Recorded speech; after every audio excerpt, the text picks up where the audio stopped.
All right, so it is that time of the year again where many designers will be making mistakes in the style their customers might have demanded or will demand. So, one of the ways I use to actually know my style that customer sent is to get 2 to 3 pictures of different angles of the same style for me to be able to study the images properly. So in this tutorial, I will show you one of the popular styles that people are demanding this season for traditional outfits, and also explain to you how you can go about it in the draft, or rather how the style it is. Because one thing is to see a style, another thing is to understand how to create or make that style, or how the style can be achieved. Now, I'm not saying that my method of making this style in question is the best, or it is one of the simplest ways you can use to achieve this style. So anytime a client sends you a style, the first thing you will do is you have to use Pinterest and search for another angle of that same picture. Now, in some cases as well, these pictures might be clear enough. It also takes time for you to zoom it, study the style, know every detail of it, check every detail possible, and make sure you replicate exact of what they gave you, or even replicate a better version of it, right? Because we have grown, we ought to not be producing what we ordered versus what we got in this 21st century. Now, with the help of Google, YouTube, Pinterest, I don't think any tailor should be making mistakes anymore. Anything you don't know how to do, kindly go to YouTube and search for it and learn. And that is how you upgrade. You can meet your senior colleagues and ask them questions on some styles or direction of the styles. They will also tell you, for those of them that will reply, which I try my best to reply, most of us. And of course, that's the essence of having this channel here for you guys to learn. So now let's see the style in question. I will explain to you how it is, or it can be achieved. So this is a style my client sent to me to make for him, and this was the first picture he sent. And from this picture, what I can deduce is that this style has an ishago, kind of kimono or danshiki or mini abada, depending on what you might call it, right? And I also checked that I saw that the inner wear is longer than the outer wear, and the sleeve is also a full-length sleeve, but a bigger sleeve, right?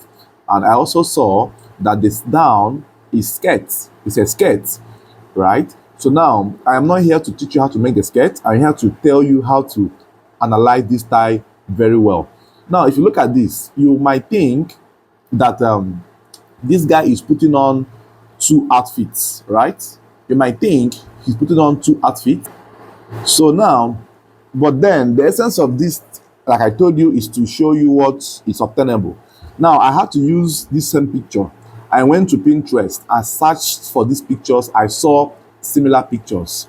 I searched again, I saw this. Now, when I saw this, it now struck to me that this outfit does not have a side closure. As you can see, the sides are open, and obviously it has a rope somewhere here.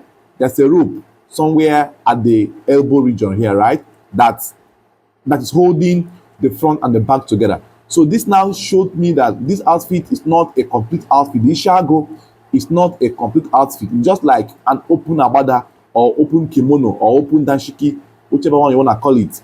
And when he wears it on, he will tie a rope beside this. That's why this area is entering inside. But this does not mean that you cannot change yours to be a full outfit. But because of comfort's sake, so I feel this pattern is very much better, because your clients will not be sweating, when you put on this type of outfit. So I still went further to check more, I went further to check more, and I downloaded another picture of this, right? And I checked again, this is all I got. So now, if you observe, if I had only worked with this picture, I would have made this ishago the regular top, danshiki, whatever effect. But it will not give you exact effect of what you need, except your customer demands for such. But when you have gone for more research of the same picture, please don't use another picture to judge this. Use the same person's picture, the same model, to cross check whatever you have, and this is it. So as you can see that this area is open, right? So this will give you that full understanding of a particular style. Now the question now is, how do you sew this? It's not hard. Just draft a front panel that is way wider with the shoulder measurement to the point you want the sleeve to reach, and then you cut it straight form, then put allowance for turn up inside, or use lining to turn it inside, and then while sewing the turn up effect, you add the rope at the both armhole region, so that it will help you to cover or to hold the cloth to be firm on this point. So that was the reason of this video, to teach you or to show you how to analyze style very well. And some persons as well will ask me, how do you go on Pinterest to search? I made a video initially on how to search on Pinterest, so do well to go and check it out so that you will learn, right? So if you look at this from this angle, you are not too sure of what is obtainable here until I got several versions of this picture, when I now saw a clearer view of it. Thanks for watching. If you derive value from this video, don't forget to like, share, comment, and subscribe to my channel. See you in the next one. Bye bye for now.